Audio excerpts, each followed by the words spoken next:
election, I do not concede the fight that fueled this campaign. That was, of course, Vice President Kamala Harris giving her concession speech Wednesday. She spoke from her alma mater, Howard University in Washington, D.C., and that, of course, was where she had planned to give her victory speech. Let's listen. To the young people who are watching, it is... I love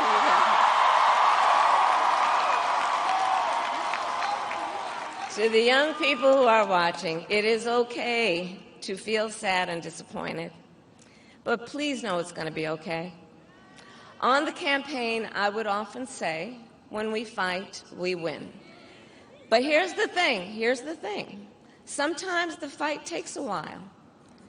That doesn't mean we won't win. That doesn't mean we won't win. The important thing is don't ever give up.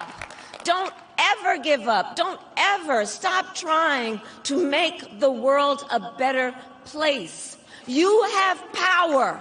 You have power. And don't you ever listen when anyone tells you something is impossible because it has never been done before. So that was Harris's message of perseverance, emphasizing again and again, as you heard, that her supporters should not give up. Harris called President-elect Donald Trump on Wednesday, officially conceding and congratulating him for winning the race. According to reports, she also talked about the importance of a peaceful transition of power. Nonetheless, reactions over her loss continue. Comedian Jimmy Kimmel held back tears in his opening monologue on Wednesday night. Let's watch that. Let's be honest, it was a terrible night last night. It was a terrible night for women, for children, for the hundreds of thousands of hardworking immigrants who make this country go, for healthcare, for our climate, for science, for journalism, for justice, for free speech. It was a terrible night for poor people, for the middle class, for seniors who rely on Social Security, for our allies in Ukraine, for NATO, for the truth and democracy and decency.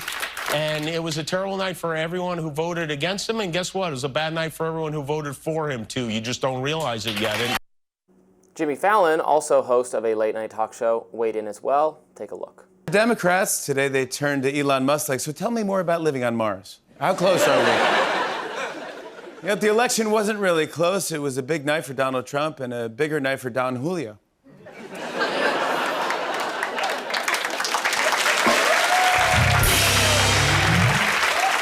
That's right, 51% of the country is really happy, 47% are really hungover, and one guy is both. And, you know, Trump won last night in pretty convincing fashion, securing the Electoral College and the popular vote, which means for the first time ever, he'll accept the results of an election. And, of course, there was The View's co-host Whoopi Goldberg reacting. Let's watch that. Think about this.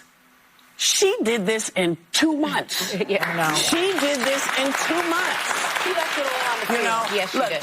she, you know, everybody can always say, oh, she should have done this, she should have done this, She did what she did. She was everywhere. She talked to everybody. And people didn't come out. I don't know why. And it doesn't even matter. He's now the president. I'm still not going to say his name. That's not going to change.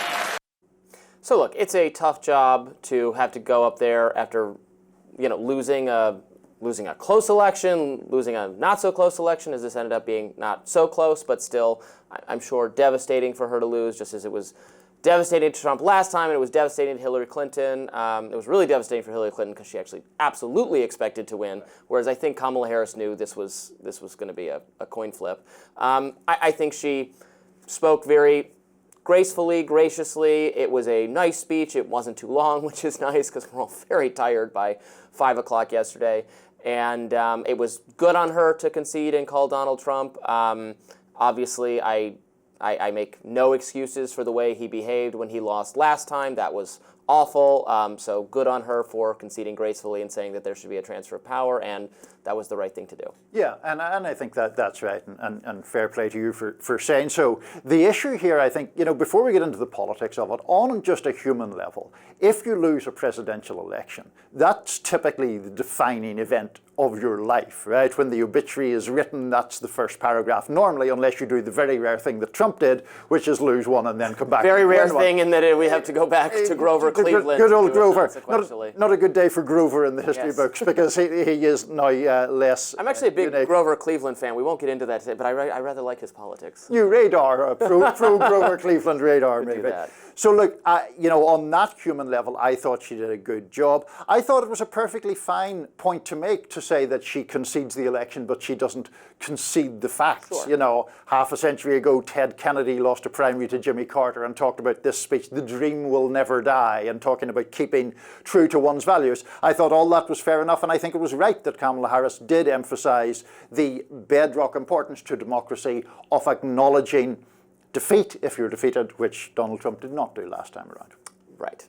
And obviously the pundit class, very upset. I do think, unfortunately, I do not think it's the case that, she ran a perfect campaign and there was just no way. It might be the case that even a perfect campaign was not going to win, given the margin of Trump's victory. But as I said yesterday in my radar, I don't think you can say it was a perfect campaign or that she was a perfect candidate, given that she just failed to distance herself from the administration she was part of. I think it was a difficult task. I'm not saying she had an easy task and screwed it up. It was a very, very difficult task, but I don't think they did absolutely everything they could have to win. I think she needed to distance herself from the administration, in some ways moving to the right, in some ways moving to the left, but just moving in any way and not being proximate to Joe Biden. That was always going to be tough, but they could have done it more effectively. No, they could have, and we were talking at other points in today's show about the idea of, she could have done more in unorthodox or independent media strands, things like that, given voters more of a sense of who she was. She was facing very hard and very heavy headwinds, Joe Biden, with low approval numbers, particularly low approval numbers on the economy, which in peacetime it tends to be the central issue, and I think was. Yeah, and in an era where all over the world incumbents are losing, and it's not even if the incumbent is conservative, as it was in Britain, the Conservative Party being tossed out after a really long, formidable time in power, actually a stunning time in power by American standards, where we now live through an era where we often change our party not just every 8 years, but every 4 years. A remarkable amount of continuity for the Tories in England, them finally losing. So this is happening all over Europe, or all over places where you actually do get to vote on your leader. It's not happening in China and Russia, because they don't have the power to do that. Right. But in places where we actually do decide things democratically, incumbents were going down. There's tremendous frustration in a populist direction, not necessarily in a cleanly ideologically right-left direction, about the way things are headed, and about immigration. And that manifests in different ways, but they're going to have to see how to grapple with that. Yes, absolutely. And just before we wrap this up, I want to say briefly a word in defense of Jimmy Kimmel. I'm often critical, as we both are, of late-night hosts and all that. Look, Kamala Harris lost by a sizable margin, but around about 66 million people voted for her. And a lot of those people think, in Trump's case, January the 6th should be disqualifying, and a lot of them are sincerely worried about the effects of a second Trump presidency on vulnerable people, on American freedoms, on the independence of the legal system from the political system, and so on and so forth. The clip that we just played from Kimmel, I think, was a sincere expression of his distress about that, and I have no problem with that. Yeah, we'll find out. I was thinking, this occurred to me yesterday, again, because I was probably so overtired to the point of near insanity. We could have back-to-back Grover Cleveland non-sequential presidents if Joe Biden seeks the presidency again. At the age of 86. He's the only one who actually beat Trump.